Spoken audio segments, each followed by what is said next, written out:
Hey everyone, I'm Erik, 34, living in a small city in Oregon. I've been lurking here for years, reading all the posts about entitled parents, toxic families, and wild revenge stories, never thinking I'd have one of my own worth sharing. I always figured my family was just a bit dysfunctional in the normal way. A few guilt trips here, a little emotional manipulation there, nothing out of the ordinary. But a few months ago, everything changed. What started as a simple group chat message turned into something that would completely alter how I see my family, and honestly, myself too. I grew up in what most people would call a close-knit family. We weren't rich, but we weren't struggling either. My dad worked in construction his whole life, and my mom was a teacher. They raised three of us: my older brother, Mark, 36, my younger sister, Kelly, 28, and me, the middle child.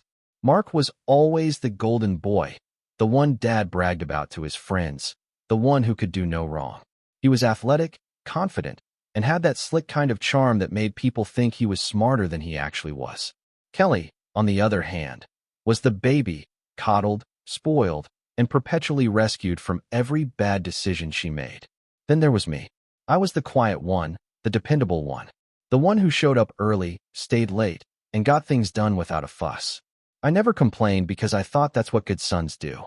Things were fine, or maybe I just told myself they were, until I got laid off. It wasn't anyone's fault, really. The company I worked for downsized after a merger, and I was caught in the middle. One morning, I had a steady paycheck, a comfortable apartment, and plans for the future. By afternoon, I had a cardboard box full of my desk stuff and a hollow feeling in my stomach. I wasn't used to asking for help. I'd always been self-sufficient, the one other people came to when things went wrong. But after a few weeks of job hunting, with rent looming and my savings drying up, I started to panic. That's when I did something I never thought I'd do. I reached out to my family. I remember sitting on the couch, typing out a message in our family group chat. My fingers hovered over the keyboard for a long time before I hit send. Hey, things are really tight right now. If anyone has a spare meal, or even just wants to talk, I'd really appreciate it. It wasn't a demand. It wasn't even a request for money. I just wanted someone to acknowledge that I was struggling. I watched the little delivered check mark appear next to my message and waited. Nothing. At first, I figured they were busy. My mom sometimes took hours to reply, and my dad wasn't much of a texter. But then I saw it, the read receipt under Mark's name. He'd opened it. No response. A few minutes later, a notification popped up on Instagram. It was a story from Mark. I shouldn't have looked, but curiosity got the better of me. There he was, standing in front of his truck, posting one of those gym mirror-type selfies with the caption, "Some people just need to work harder." It hit me like a punch to the gut. I stared at my phone for a long time, wondering if it was directed at me. I wanted to tell myself it wasn't, that it was just a coincidence, but deep down, I knew. It was his passive-aggressive way of saying, "Don't come to me for help." That night, I barely slept. It wasn't just embarrassment. It was the sting of realizing that when I was at my lowest, my family, the people I'd done so much for, couldn't even offer me a kind word. A week went by, then two. Still nothing. No one called, no one texted, no one asked if I was okay. I started cutting back on groceries, canceling subscriptions, doing whatever I could to stretch what little money I had left. But every night, I'd open that group chat and stare at my message, sitting there like a ghost in the room, unanswered, ignored. The silence said more than any cruel words ever could. Then one afternoon, when I was sitting in the parking lot of a job interview that hadn't gone well, I got a text from my dad, of all people. For a second, I felt this flicker of hope. Maybe he was checking in, maybe he'd noticed the silence too. But when I opened the message, it just said, "Mark's birthday dinner Sunday. Don't forget to bring something." That was it. No "how are you?" No mention of my situation. Just a reminder to show up, bring food, and pretend everything was fine. I almost didn't go. I wanted to just stay home, crawl into bed, and forget about the whole thing. But something in me couldn't let it go. I didn't want to give them the satisfaction of thinking they'd broken me. So, that Sunday, I showed up at my parents' house with a half-empty smile and a store-bought pie I'd bought on sale. Everyone was there: Mark, Kelly, my parents, all chatting, laughing, acting like nothing was wrong.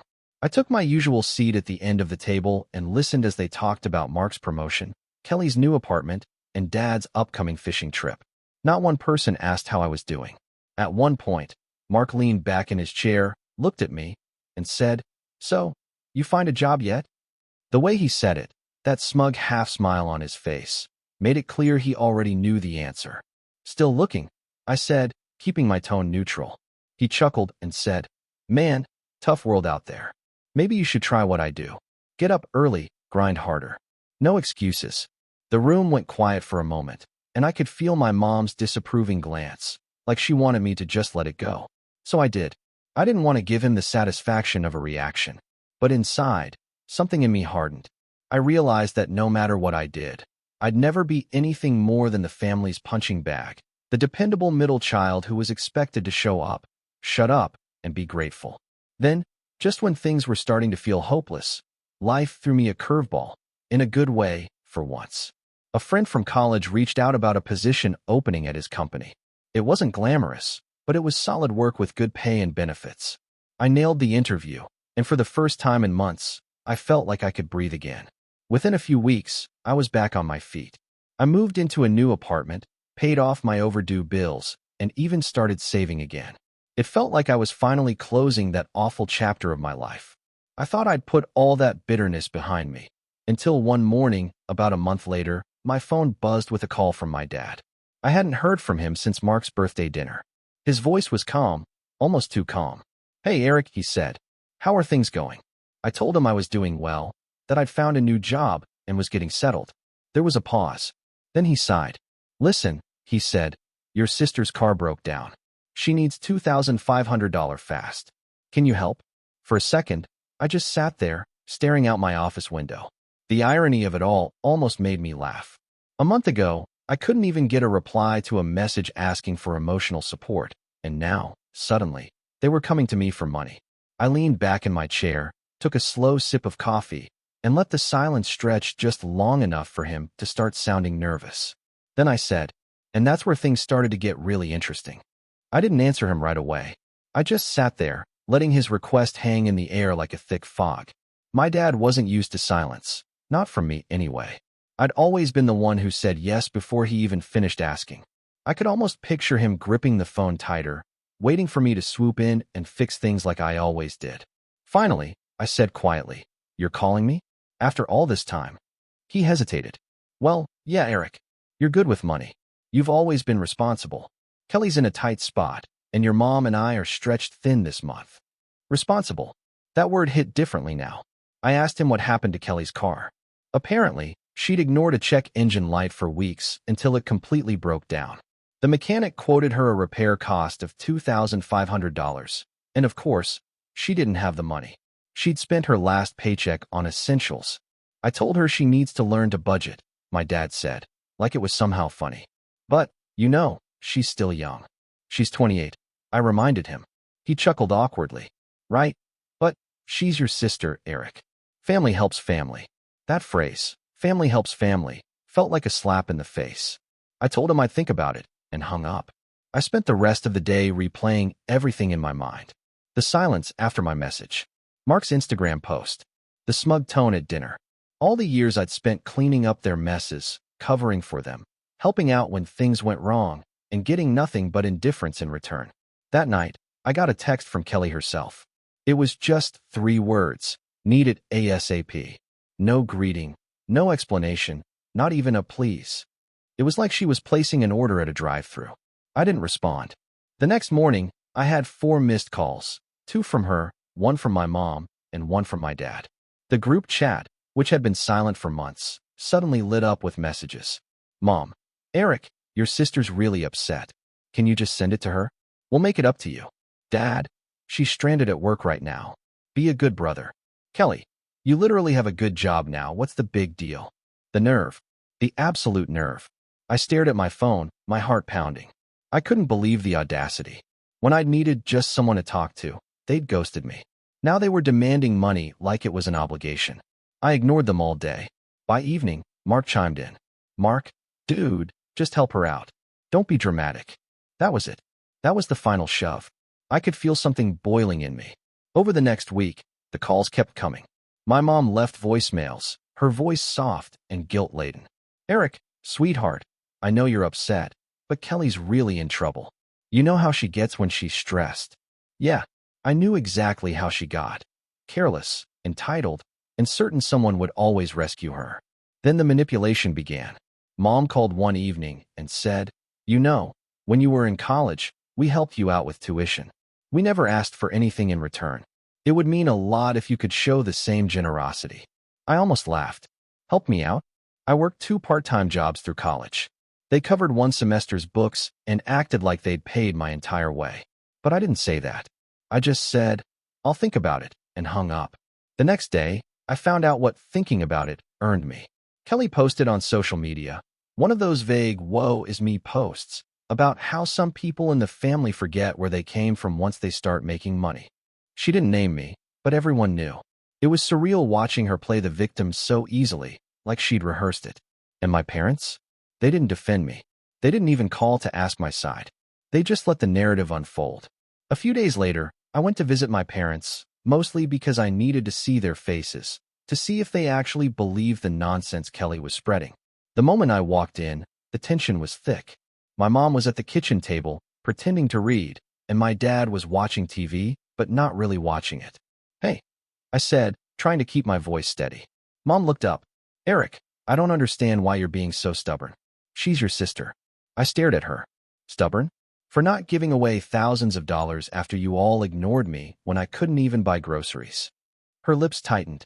"That's not fair." Fair? I almost laughed. When I sent that message, you all read it and said nothing. Not even hang in there. But now suddenly I'm the selfish one because I won't fund Kelly's bad habits. She didn't answer. She just sighed and said, "You're overreacting." That was her go-to line whenever I made a point she couldn't refute. Then my dad chimed in. "Look, Erik, this isn't about the past. It's about family pulling together when someone needs help." Family pulling together, I repeated slowly. Right? Except it only works one way, doesn't it? His jaw tightened, but he didn't say anything else. I left before I said something I couldn't take back. A few days later, I got a text from Kelly again. It said, "I borrowed from Mark. He said you were being difficult. Guess we know who the favorite is now." Winky face. That stupid winking emoji nearly made me throw my phone across the room. I should have let it go. I really should have. But something inside me, that small, weary part that had been stepped on too many times, decided enough was enough. I stopped answering their calls. I muted the group chat. I focused on my new job and quietly started setting boundaries, things I'd never done before. But the more distance I tried to create, the more they pushed. Mom started showing up at my apartment unannounced. Once, she brought leftovers and said, "We miss you. Kelly told us you're mad because she couldn't pay you back fast enough." I blinked. "Pay me back?" I never gave her a cent. Her smile faltered. "She said you did." That was the moment I realized this wasn't just about the money. It was about control, the narrative, the family roles, the way they all saw me. I was supposed to be the dependable one, the fixer, the silent helper. But the second I stopped playing that part, they didn't know what to do with me. Things only escalated from there. Kelly started telling relatives I'd changed, that I'd become cold and arrogant since getting my new job. At first, I tried to ignore it. But then my aunt called and said, "Erik, I heard you're cutting ties with the family. Are you okay?" I wanted to scream. I wanted to shout the truth. Instead, I just said, "I'm fine," and hung up. Then came the final straw, the breaking point. It was a Sunday afternoon when my dad called again. His tone was different this time, urgent, a little shaky. "Erik, can you come over? We need to talk." Against my better judgment, I went. When I got there, everyone was already sitting in the living room. Mom, Dad, Mark, and Kelly. The air was thick, and I immediately knew something was off. Dad cleared his throat.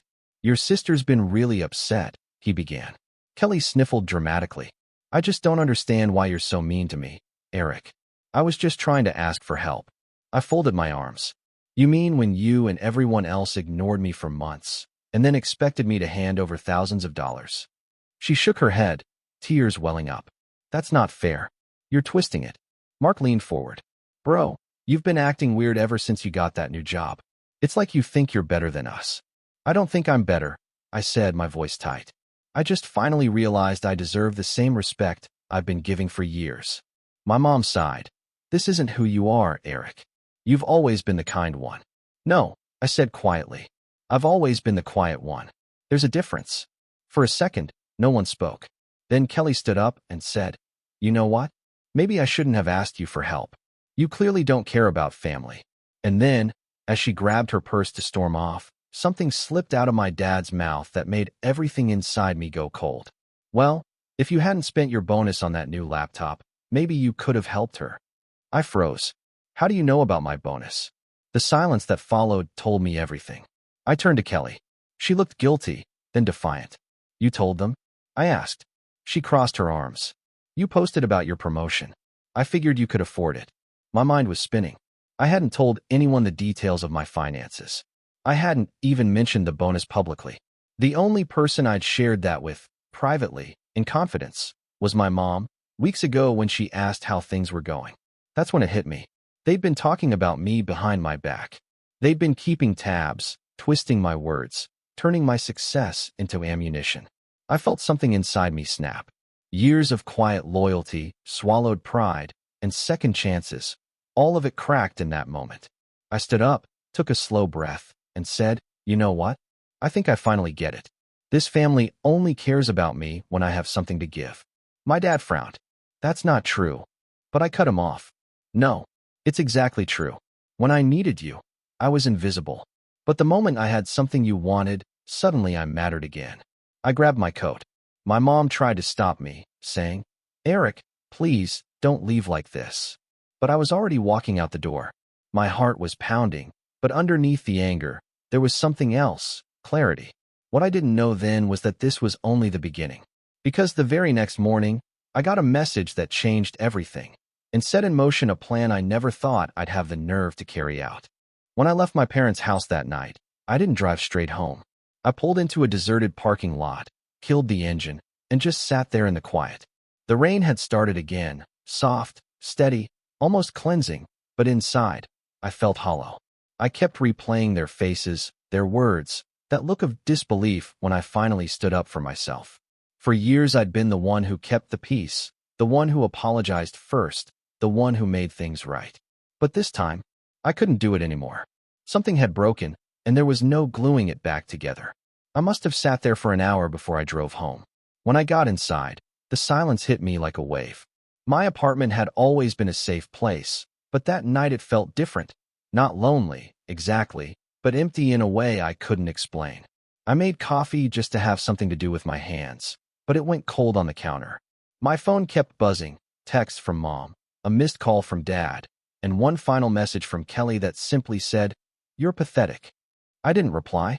I deleted it, turned off my phone, and for the first time in a long time, I let myself cry. Not just because of what they'd said or done, but because I finally understood the truth. I'd been chasing their approval my entire life. Every late-night favor, every sacrifice, every quiet apology, it was all an attempt to earn love that was never unconditional to begin with. The next few weeks were rough. The silence from my family didn't last long. Word spread through relatives that I'd walked out on everyone. My aunt called to say, "Your mom's heartbroken. She says you've changed." I didn't even know how to respond. Changed. Maybe I had. Maybe I was finally seeing things clearly. Work became my refuge. I threw myself into it, staying late, volunteering for extra projects, trying to drown out the noise in my head. My manager, a quiet guy named Ben, noticed. "You okay, Erik?" he asked one evening when everyone else had gone home. "I'm fine," I said automatically. He gave me this knowing look. "You're not. But you will be." It was such a simple thing to say, but it stuck with me. I hadn't realized how badly I needed someone to believe that things could actually get better. As the months passed, I started to settle into a new rhythm. I saved money, upgraded my apartment, and joined a local running group to force myself out of my comfort zone. The first few runs were brutal. I was out of shape and out of breath, but the people there didn't care about my job, my family, or my past. They just saw a guy trying his best to keep up. There was something freeing about that. One evening after a run, a woman named Dana handed me a bottle of water and said, "You always look like you're running from something." I laughed. "Maybe I am." She smiled. "That's okay. Most of us are. The trick is learning to run towards something instead." That line stayed with me. I started focusing on what I wanted to build, not what I'd lost. I took a few online courses to sharpen my skills, started budgeting properly, and even began sketching out a business idea I'd shelved years ago. It wasn't much, just a concept for a small side project, but it gave me a sense of direction again. Meanwhile, my family kept their distance until they didn't. It started small. My mom sent a text around the holidays. "We're having dinner on Christmas Eve. It would mean a lot if you came." I hesitated. Part of me wanted to go, to see if things had changed, to see if maybe the dust had settled. Against my better judgment, I said yes. When I arrived, the house looked exactly the same. Same decorations, same smell of cinnamon and pine, same faint hum of the TV in the background. But the energy was different, cautious, strained. My mom hugged me like I was a guest she hadn't seen in years, and my dad gave me a stiff nod. Kelly was there too, scrolling on her phone, pretending not to see me. Dinner was awkward but civil. My parents made small talk about work and the weather. Kelly barely spoke until halfway through, when she finally looked up and said, "So, how's the new job? Still doing whatever it is you do?" I forced a smile. "Still doing well, thanks." She shrugged. "Good for you." There was something in her tone, a mix of jealousy and dismissal, that made my stomach turn. I realized then that no matter how polite I was, no matter how much I tried to move forward, she'd always see me as competition. After dinner, my mom cornered me in the kitchen while I was rinsing dishes. "You know," she said softly, "it would mean a lot to your sister if you two could just talk. She's been under a lot of stress." I stared at the sink. "Mom, every time I try to talk to her, she twists it. She lied about me, remember?" Mom sighed. "She didn't lie. She just exaggerated." I turned off the water and looked at her. "You do realize that's the same thing, right?" She didn't answer. Instead, she reached out and squeezed my arm. "You're her brother. You're supposed to look out for her." That was the moment I knew nothing had really changed. They still saw me as the caretaker, the fixer, the one who'd quietly absorb everyone else's mistakes. I said goodnight and left before dessert. The next morning, I woke up to a flurry of messages in the family chat. Apparently, Kelly had posted a long Facebook rant about toxic relatives who hold grudges and think they're better than everyone else. She didn't mention names, but again, everyone knew. And yet, something strange happened that day. Instead of feeling hurt or angry, I felt detached. Like her words couldn't reach me anymore. For the first time, I didn't feel the need to defend myself. I had my own life now, my own peace. That's when things started to shift. My side project, the one I'd been quietly building, began to take off. It was a small online consultancy helping small businesses streamline their operations. Nothing fancy, but it caught traction fast. Within 6 months, I was making enough to consider leaving my full-time job. My boss, Ben, was thrilled for me. "Told you you'd be fine," he said with a grin. I built a little home office, started hiring freelancers, and slowly, the business grew. The work was fulfilling, not because it made me money, but because it was mine. Every late night, every breakthrough, every client I helped felt like a step away from the person I used to be, the one who lived for everyone else's approval. By the time spring rolled around, I was in a completely different place. I'd started therapy, something I'd avoided for years, and it helped me unpack a lot of what had happened. The guilt, the exhaustion, the need to always be the good one. My therapist said something that stuck with me. "You were trained to believe love had conditions. You're finally unlearning that." And she was right. For months, I didn't hear from my family. No calls, no texts, no surprise visits. It was peaceful, if a little sad. I missed the idea of family, the version I used to believe in, but not the reality of it. I learned to fill that space with people who genuinely cared. My running group, new friends, colleagues who saw my worth without expecting anything in return. Then, one random Thursday morning, the silence broke again. I was reviewing client reports when my phone buzzed. It was a message from my dad. "Can we talk? It's important." My stomach sank. I didn't know what to expect. Part of me thought someone might be sick, or maybe they finally wanted to apologize. Against my better judgment, I replied, "Sure. What's going on?" He called immediately. His tone was calm, but there was an undercurrent of something, tension, maybe even desperation. "Erik," he said, "your sister's in a bit of trouble again." Of course she was. I leaned back in my chair. "What kind of trouble?" He hesitated. "Financial. She made a few unwise choices. Took out some loans she can't repay. The bank's threatening legal action." I felt that old ache creep back in. The familiar tug between duty and self-preservation. He went on, explaining that Kelly had started a small boutique online but hadn't managed it well. Now she was tens of thousands in debt. I didn't say anything for a while. I could hear him breathing on the other end, waiting for me to offer a solution. Finally, I asked, "And what exactly do you expect me to do about it?" There was a long pause. Then he said, "She needs someone to co-sign a consolidation loan, just to help her get back on track." I laughed softly, not out of humor, but disbelief. "You've got to be kidding." He sighed. "I know she's made mistakes, but she's family, Erik. You've got the means now. You could really make a difference." It was almost poetic how the cycle tried to start again. The old script, word for word. But this time, something inside me had changed. I wasn't that same quiet, desperate to please son anymore. I had rebuilt myself from the ground up, without them. I didn't give him an answer that day. Instead, I told him I'd think about it. Not because I planned to agree, but because I needed time to decide what kind of ending this story would have. That night, as I sat in my office surrounded by everything I'd worked for, I realized something important. I didn't know them the version of me they expected. I didn't know them silence or sacrifice or endless forgiveness. But I did owe myself something, closure. And as fate would have it, I was about to get my chance. Because the very next week, I got an unexpected invitation that would drag every buried resentment, every old wound, back into the light, and force me to make a choice that would change everything, for me and for them. The invitation came on a quiet Tuesday morning, an email from my mom with the subject line, "Family Gathering, Important Announcement." I almost deleted it, thinking it was another guilt-laden attempt to lure me back. But something about it felt off. Family matters? That wasn't her phrasing. My gut told me there was more to it, and I was curious, maybe too curious. I called Ben, my old manager and friend, over coffee. "Sounds like they're setting you up for something," he said. "I know," I replied. "But maybe this time, I'm the one doing the setting up." Over the next few days, I started planning. I wasn't looking for petty revenge. I wanted clarity, balance, and for them to see. I gathered evidence, screenshots, emails, bank transfers. Every instance I'd helped them financially or covered for their mistakes. Rent, car repairs, bills, tuition, countless emergencies I'd handled quietly. I didn't plan to demand repayment.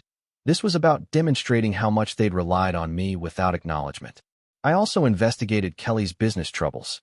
Her online boutique was failing, supplier complaints, customer refunds missing, contracts defaulted. The truth was clear. Her financial chaos wasn't just bad luck, it was mismanagement. For the first time, I saw it all laid bare. That Friday, I met Dana after our run. "You've got that look again," she said, deciding whether to go home. "Yeah," I admitted. "They invited me to dinner. I think they want something." "And you're going?" I nodded. "But I'm not going blind. This time, I'm in control." She smiled. "Standing up for yourself isn't cruelty." Saturday arrived. I parked outside their house and felt calm for the first time in years. I walked in, greeting everyone with polite composure. Mom's face lit up with forced cheer. "Erik, I'm so glad you came." I smiled faintly. "Wouldn't miss it." Dinner began awkwardly, small talk masking tension. Kelly barely glanced up from her phone. Mark smirked, trying to assert dominance with jokes about my new business. "Still running that little operation of yours?" I nodded, calm. "Yeah, it's going well. Funny, nothing like running a family business." The subtle jab was noted. Mark's smirk faltered slightly. Kelly's brow furrowed. Already, I had their attention. After dinner, Dad cleared his throat. We wanted to discuss something important. Kelly's had some issues with her business and... Kelly interrupted dramatically. "It's not my fault. Suppliers backed out. The economy's bad. I just need help." Mom nodded, sympathetic. "We thought maybe, as a family, we could help her." "And by help, you mean?" I asked. Dad hesitated. "She needs a co-signer for a loan. Just temporary. You'd be saving her from serious trouble." I leaned back in my chair, smiling faintly. "I see." Mark shrugged. "I'd help, but with my mortgage, bad timing. You're in a better position, man." "Of course." Conveniently unavailable. Mom reached for my hand. "Erik, you've always been the reliable one." That's when I pulled out the folder. A small, neat stack of printed screenshots, emails, and financial records. "I think it's only fair for everyone to see the full picture." The room went quiet. Mom's face drained of color. Dad looked uncomfortable. Kelly's eyes widened. "This is all of this," she stammered. All of it, I said. Every time I've helped, every time I've covered for missteps, every loan, bill, or favor. And here are the mistakes, exaggerations, and failures from the rest of you that affected me, including Kelly's boutique, which has been failing due to poor management, and Mark's stories of achievement, which are inflated. Their faces shifted, shock, disbelief, panic. You're seriously keeping score? Kelly said. Pathetic. No, I said quietly. This is reality. The reality you've ignored while assuming I'd always step in. And now the opportunity to manipulate me has passed. Dad's phone buzzed. He glanced at it, then whispered, Well, I'll be. Mom leaned in. What is it? On the screen, the local paper's article was live. From rock bottom to CEO, local man turns setback into success. My photo showed me confident, professional, independent. Kelly froze. Wait, what? I shrugged casually. Timing is everything. I didn't need approval. I didn't need rescuing. This is me, thriving on my own. Mark muttered. You planned this. No, I said. I documented the truth. I built my life. And now you're witnessing the result. The room fell silent. Mom opened her mouth, then closed it. Dad's face was pale. Kelly's jaw tightened. Mark's smugness faltered. I stood, calm and deliberate. I came to listen, but I think I've heard enough. Their stunned silence was perfect. For the first time, I wasn't shrinking under their gaze. I wasn't pleading, apologizing, or bending. I was free. And what they didn't know, what none of them could have guessed, was that this was only the beginning. I had all the leverage, all the truth, and the power to define the final outcome. This time, they were on my terms. The next week, I didn't reach out to anyone. I didn't answer calls, texts, or the dozen follow-ups from my mom insisting we talk things over. I let them stew in their own uncertainty, and the feeling was electric. It wasn't malicious, at least, not in the sense that it was about cruelty. It was about control, about flipping the script after years of being the family's doormat. For the first time, I wasn't reacting to them. They were reacting to me. I spent that week putting the final touches on a little surprise that would make the family dinner an event they'd never forget. I had all the documentation lined up, Kelly's failed business records, the screenshots of her exaggerated complaints, Mark's little brags and lies, and a comprehensive ledger of every financial favor, handout, or repair I'd quietly handled for them. I knew their egos were fragile, but I also knew that seeing their own mismanagement, juxtaposed with my growth and independence, would hit them harder than anything I could say. Saturday night arrived, and the tension was palpable before I even opened the door. My parents had invited me for another family gathering, under the guise of discussing a potential joint investment Kelly wanted to pitch. I smiled as I parked, feeling calm and untouchable. The air smelled faintly of cinnamon and pine, a ritualistic scent that my mom always used to make everything feel cozy and harmless. I walked in, casually greeting everyone and taking a seat at the table. Erik, Mom exclaimed, flustered. You're here early. Wouldn't want to miss the meeting, I replied evenly. Kelly was scrolling on her phone, oblivious, and Mark leaned back in his chair with his usual smug grin. You've been busy, huh? Still running that little operation of yours?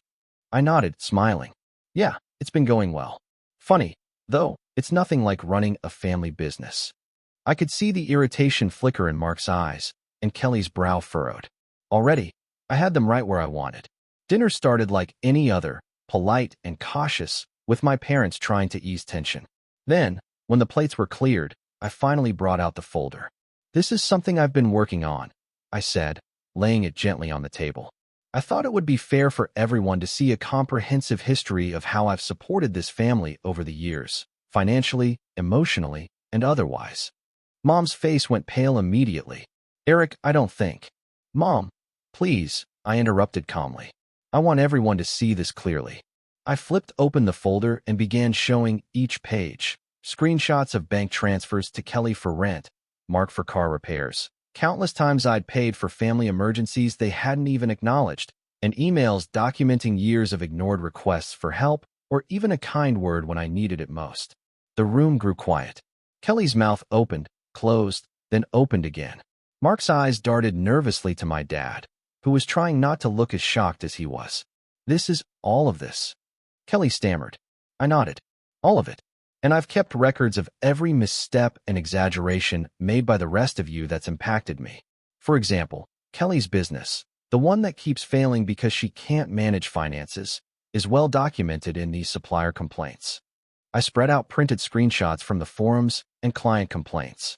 And mark your little tales of brilliance, inflated.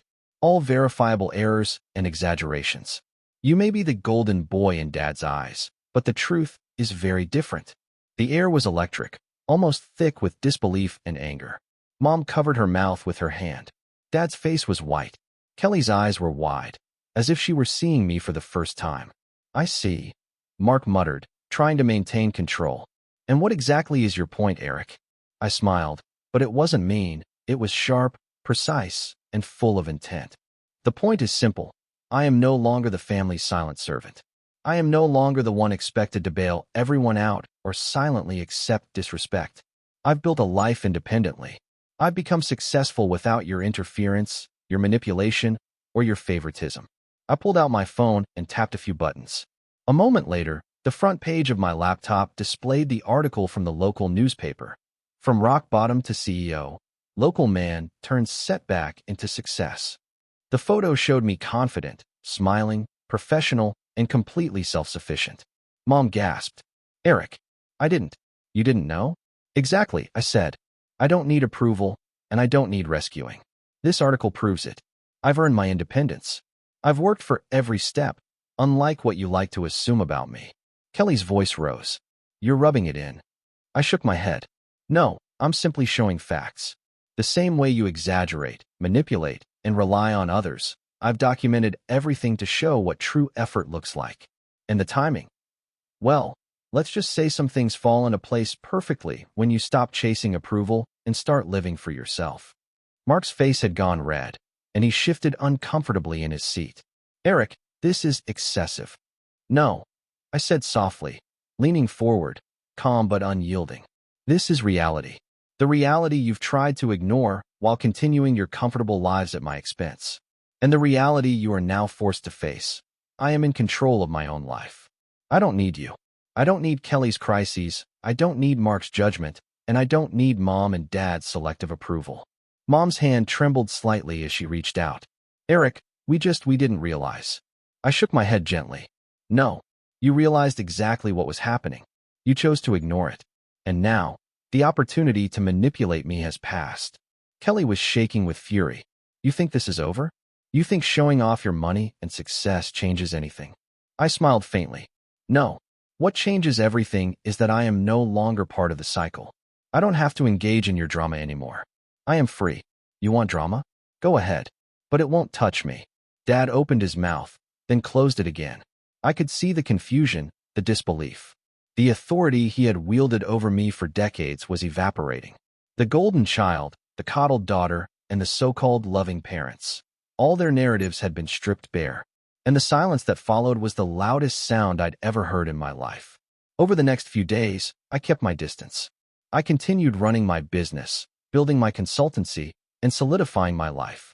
The family didn't reach out much. The guilt, shock, and humiliation were enough to keep them silent. Then, little by little, I started seeing the fallout. Mark's promotion wasn't as secure as he'd boasted. Colleagues who knew the truth of his laziness began to challenge him, and his credibility took a noticeable hit. Kelly's boutique faltered further once clients and suppliers learned about her mismanagement, and without my bailouts, she faced real consequences for the first time. My parents had to confront the fact that their middle child, the one they'd taken for granted for decades, was thriving independently, proving everything they had failed to teach. Friends and colleagues began complimenting me on my poise, my intelligence, and the strategic calm with which I handled the family drama. For the first time, I felt not just respected but seen. Not as a middle child, not as a helper, not as a backup plan, but as Erik, successful, self-reliant, and confident. A month later, I received a formal invitation from the same local paper to do a featured interview, this time about building resilience after family trauma. I smiled as I typed out my acceptance. I wasn't seeking revenge anymore. The revenge had already happened. It wasn't about humiliation or punishment. It was about reclaiming myself. The last text I ever got from Kelly was short and venomous. Enjoy your life. Don't expect me to be a part of it. I didn't reply. I didn't need to. She, and everyone else, had already lost their hold over me. I had won in a way they never could take back. I leaned back in my office chair, sipping my coffee, watching the morning sun hit my new apartment. The city was alive outside, full of possibility, and for the first time in my life, I felt completely untouchable. Because in finally standing up for myself, in documenting the truth, in seizing my own power, I hadn't just won over my family. I had won over me. And that's a victory no one could ever take away. I smiled, because for the first time, I realized something that would stay with me forever. Sometimes, the best revenge isn't anger, it's success. Calm, undeniable, and complete. And this time, I had it.